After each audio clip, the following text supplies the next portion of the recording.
Welcome back for Season 3 of All Things Excellence, where women in leadership and business come to be challenged to learn and to grow. I'm your host, Chelsey DeBruin-Colbert, clarity coach, Enneagram guide, community builder, and your go-to girl for becoming the most excellent version of yourself. Here on All Things Excellence, we are obsessed with shining light on women who are doing the deep work and playing full out in the arena. We bring you their brilliance, their stories, and the magic they bring into the world. This season, I'm determined to step into the most powerful, profitable, peaceful, and aligned version of myself yet. So buckle up, because I'm bringing you with me. When one woman rises, we all get permission to rise as well. If you're ready to grow, rise, and step into your next level with effortless ease and love being surrounded by women who are doing the same, you're in the right place. Welcome to All Things Excellence.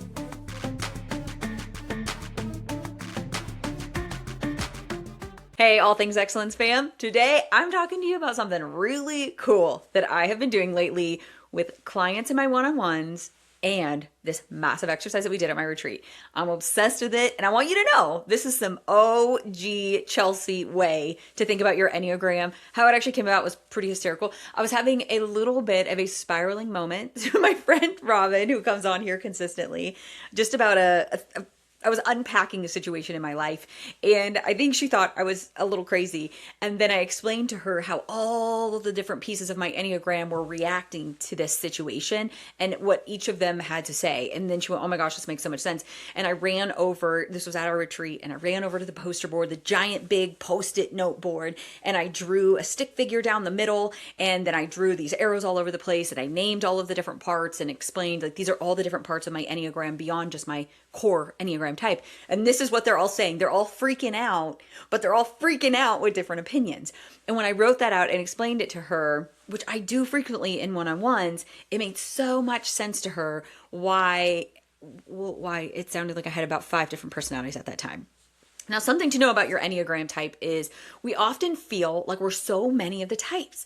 We listen to recordings about the type, we read the book, we take the test, we look at memes on the internet, and we can't figure out exactly which type we are. But that's because we're not really just that one core type. If you really want to break it down, we have 1, 2, 3, 4, 5. We have 5 of it. There's 5 parts of us that touch a lot of those different Enneagram types, which is why 67% of people tend to mistype from the tests, because the tests are asking about your behavior. They're not asking about your motivation. They're asking, what are you doing? Not, but why are you doing that? Which is something that I love doing in my Enneagram typing experience, because not being able to identify one core type or mistyping tends to come down to not understanding the full structure of how all the parts of your Enneagram interact. So here's where I want you to start. Have you seen Pixar's Inside Out? The movie Inside Out, where they have characters like joy, anger, sadness, anxiety, right? They have all those little characters rolling around, and I think her name is Riley, rolling around in Riley's brain. They even show her parents and the different characters in their brain. And again, for her, their emotions, joy, anger, sadness, anxiety. Then in Pixar's Inside Out 2, they added in a few different ones because she had the teenager angst. So your Enneagram has very similar parts. You could name them in the same way, but we're going to call them your core. Okay, you have your core type, which is the meme that you're probably picking on the internet. Then you have your wings. You have 2 wings, and you might think that you actually more dominantly use one wing than the other. The certification program that I go through, they actually do not subscribe to that thought of belief. They subscribe to the fact that we actually use both of our wings equally, but one wing tends to be your leaping wing, the one that thinks of new great ideas and says, let's just leap off the cliff and go. And then your other wing tends to be the more apprehensive break wing that says, let's take a beat and let's think about this for just a minute. So you have the 2 wings. Think about your leap wing and your break wing. One wants you to leap off the cliff. The other one wants you to pump the brakes. Then you have where you go in stress, right? When things are just going a little sideways and you're stressed and you're anxious. And then you have the place where you go when you feel really safe and secure. So think about that you have 5 different Enneagram parts. Now, do you have your core main type that it is Your core main type, that's where you're always living. So your two different wings, where you go in stress and where you go in security, you're not fully becoming those types, but you are taking on the attributes of those types in the way, through the lens of your core type. So it looks a little bit different. So this is the example that I want to give y'all. So Kobe's school recently, I had been asking him since last June. I've been going, okay, so you got to student teach. Like in order to graduate, to get your bachelor's in teaching, you're required to student teach. We can see it. We know it's coming up ahead. We know it's going to be fall 2026. What is that going to look like? Because the challenge that we're having right now is you don't want to quit your job. You love being the athletics manager. Honestly, everybody wants your job. There's a line of like 30 people that want your job if you quit your job. But because you don't want to quit your job, what is that going to look like for you to student teach and be able to keep your job as the athletics manager? Well, I'd been asking him since June to set up this meeting with the correct people at his college to talk about this. He never did. He finally did a few weeks ago, after it was too late for some deadlines, which is very Enneagram 9 avoiding anything that could rock the boat or create conflict for him. And what we found out at the end of that meeting was either quit your job and you get to quit your job and you get to student teach and move into becoming a history teacher. Or the other option was take 32 additional credits. So we could have this one class left. He had 4 credits left in student teaching, or 32 brand new credits that would cost us about $20,000. And everything that you just took, all the classes that you just took from June to February are going to get lit on fire. Down the trash. They mean nothing now. And what you also need to know is somewhere in the range of the next 5 to 10 years, he does want to be a teacher. He just doesn't want to be a teacher right now. His job right now requires him working a lot of late nights. And he knows there's going to be a day where he doesn't want to do that anymore. But right now, this job is the love of his life. So knowing that at some point, he's going to have to also go back, take this final class, and do the student teaching. Which means then in the future paying even more money. So when this came into all of my Enneagram parts, right? Because you're not just the one part, but you really are pieces of all 5 of these parts. You're primarily the one type. But those other 2 through 5, you're pieces of them. So my core type, I'm the Enneagram 8, which means I'm the challenger. At not my best, I can be known as the aggressor. But I don't like feeling out of control, and justice is really important to me. I love empowering people. I love excellence. I love winning. I love going big, going home, swing big. And what happened inside of me in that moment was I was furious with his school, with the college, that this was the only option. Like, are you kidding me right now? Can't we just make up something for him to finish with a history teaching degree that he can't get the license yet because he has to student teach? Like, can we just make up another place to get these 8 credits of student teaching, not go 32 more credits, a whole nother year of our life? It was actually going to be 15 more. So 32 more credits, 15 more months, and $20,000. Like, there's got to be another way. I was furious at the school that this was as creative as they were willing to be. I was furious with him because I'd been asking him to set this up since last June, but the justice in me was so ignited because I just knew something about this wasn't right. My wing 9. So as an Enneagram 8, I can be a wing 9 or a wing 7, right? As if you were an Enneagram 2, you can only go to 1 or 3. So if you can count from 1 to 9, you can figure out your wings. My wing 9, that peacemaker, I just wanted to avoid conflict. I didn't want to get into it. I didn't want to make a mess out of it. And I just wanted to pay the money, suck it up, and go about my day and just go, oh, well, this sucks, but we've already been doing it for like 4 or 5 years. So what's another 15 months? Oh, well. My wing 7 didn't love the idea that we were going to have another year where he was really stressed because not only is he working, but he's got school. My wing 7 didn't like that, but it also wanted to avoid even thinking about it because the core need of a 9 is to avoid anything that rocks a boat. But the core need of a 7 is to avoid anything that brings pain. So I didn't really want to talk to him about it. I didn't really want to look about it. I didn't want to think about how much money it was going to cost. I didn't want to think about the fun that it was going to take for my life. I didn't want to think about how much time it was going to take. I just wanted to avoid it at all. Now, when an Enneagram 8 is stressed, they go and they pick up pieces of the 5. Now, I call the 5, my Enneagram part, my 5, I call that my resource manager. When my 8 wants to just bulldoze ahead, plow through, do whatever it takes to get wherever I want to go, not think about any of the consequences, not think about the walls that I'm busting down or the bodies that are going to be lying in the wakes, or think about like the money that I'm spending to get to where I want to go.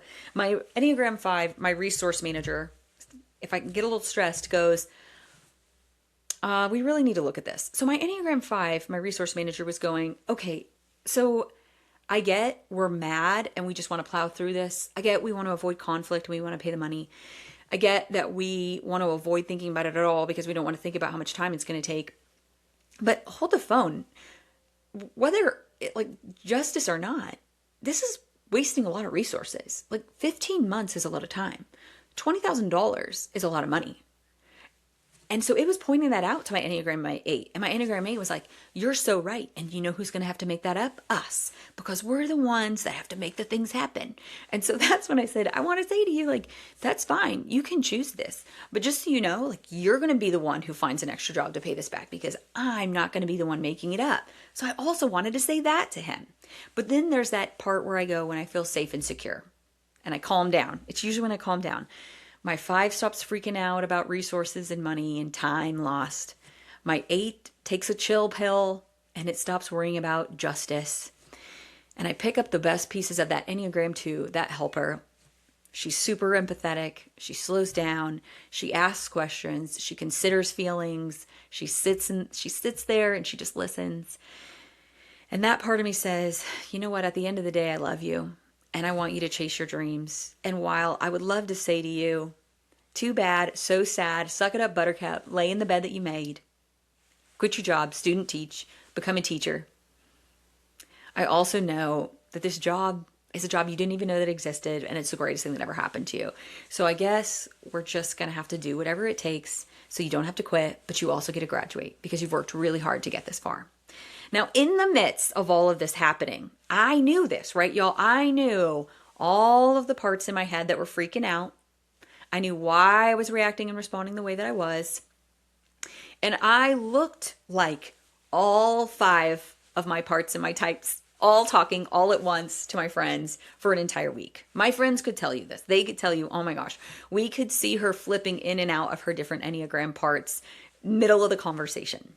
But luckily, my husband's boss witnessed my little inside out Enneagram parts meltdown one day. We'd been outside for days at games, and I plopped up on the table desk thing in Kobe's office, and he was sitting in his chair, and I just started kind of ranting about it. All my parts all at once, all 5 of my personalities, all 5 of my Enneagram types started ranting all at once about everything that was going on. And he said, what are you even talking about? And I explained it to him.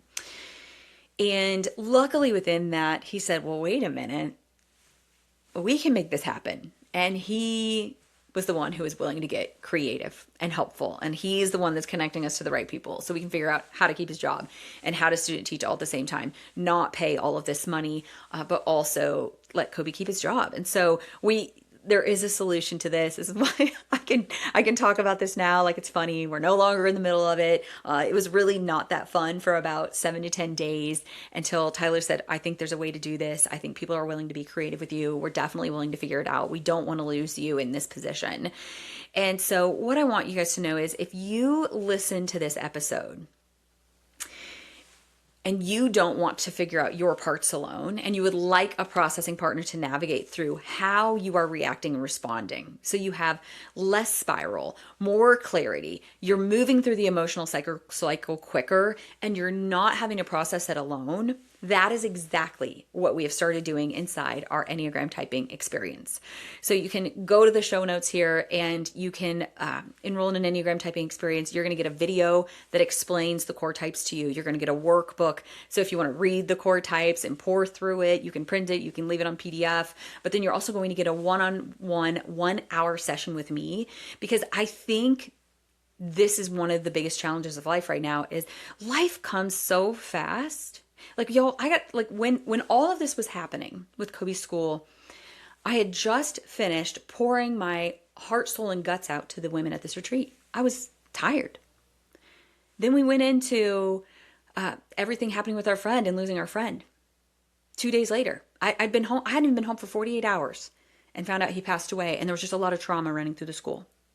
But also in that exact same time, I'm sitting at my kitchen counter and I am weeping over losing our friend.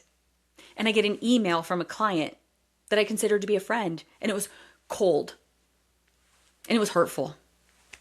And it was ending our client relationship literally out of nowhere. Like, was I surprised? I wasn't super surprised, but it was definitely out of nowhere, ending abruptly. And so I had to deal with that. So my 5's still freaking out over his school. My 5's also going, we need to assess how much of our resources we used at the retreat. My 8 is going, I can't believe this happened to our friend. How did nobody catch this? How did nobody do something to save him? My 5's also screaming, we just lost a client. This client pays for part of our staff. Like, there were, all of my parts were screaming all at once about so many different things. And as all of that was happening, all in the same week, I also was going through a really stressful situation where I had to make some hard decisions about my direct sales career and what I wanted to do with it, like where I wanted to take it, or if I wanted to keep taking it. And all of that was going on in 1 week, in a few days. And I navigated that week still working out, still having one-on-ones with clients, still showing up for them, showing up for my husband who was grieving, showing up for the kids at the school who were grieving, showing up for my clients, showing up for my direct sales team members, showing up for everybody fully. Because I believe that I could do that because I knew which parts of me were freaking out. I knew which parts of me to pull on to comfort those other parts of me. And I knew how to move through that week grieving and being present, but also being productive. Not being checked out and not numbing, but actually moving through it in a really mentally healthy and emotionally stable way. I also had my coach. Like, I was reaching out to my coach about that. And also during that week, she asked me to co-pilot a retreat with her. So there was another thing thrown into the mix. There was just so many things that happened in this itty bitty window. Like, I will never forget the things that happened from Sunday to Thursday alone. A whole year of trauma in my life and experiences, good, bad, and everything in between, happened from Sunday to Thursday. And I know that it was because I managed it well. And I know it's because I understood this part of me. So we can do that together in an Enneagram typing experience. You can also enroll in one-on-one coaching where you and I partner and we work together for either 3 or 6 months and we navigate your life. Think of me as your processing partner where we unpack how all of these parts of you are showing up, but also helping you implement new simple systems that are going to give you more peace, ease, joy, and progress in your life. So think in your brain, working one-on-one is moving from scattered growth where you don't really understand what's happening to simple, joyful structure and systems where we can elevate all areas of your life and leadership. So I hope this makes sense to y'all. What I want you to do is I want you to pull out a piece of paper and I want you to, if you understand your Enneagram at all, I want you to draw a little stick figure. And above the head, I want you to write your core type. Okay, so your core type. Like for me right here, I would put type 8. Like if I was a stick figure right now, I'd put right above my head, type 8. And then I would make an arrow going out where I'd put my wing 7. My wing 7 is my leaper wing. And then I put another arrow out, and that would be my wing 9. My wing 9 is my brakes wing. Then I would put another arrow out. This is my 5. This is where I go in stress. My 5, where I go in stress. And then I put another arrow out. This is my 2. And my 2 is where I go when I feel more safe and more secure. So I've got my 8, I've got my 9, my 7, my 5, and my 2. And what I want you to do with that is I want you to put character traits, adjectives, or maybe examples, things that have happened, situations. I want you to put them how you've reacted and responded with each of those 5 types, with you as the stick figure in the middle. So that is the activity that I want you to take away from this and do that. And again, if you don't know how to do it, you don't understand it, but you're going, I know that I need this in my life, head to the show notes, either book that one-on-one coaching experience where we can work on this for the next 3 to 6 months, or book your Enneagram typing experience where we can spend an hour together making sense of all of this, maybe figuring out your Enneagram type, or maybe helping you understand your core type better so you know how to navigate all of your inside out Enneagram parts. Thank you guys for joining today. I hope this made sense. I hope that it helped you. I hope at least it helped you understand why maybe you can't figure out what your Enneagram type is, or if anything, it gave you hope that even in the midst of absolute insanity where everything is going sideways, we can figure out how to navigate it well with peace, ease, and joy. Thank you again for listening, All Things Excellence fam. We will talk to y'all next time.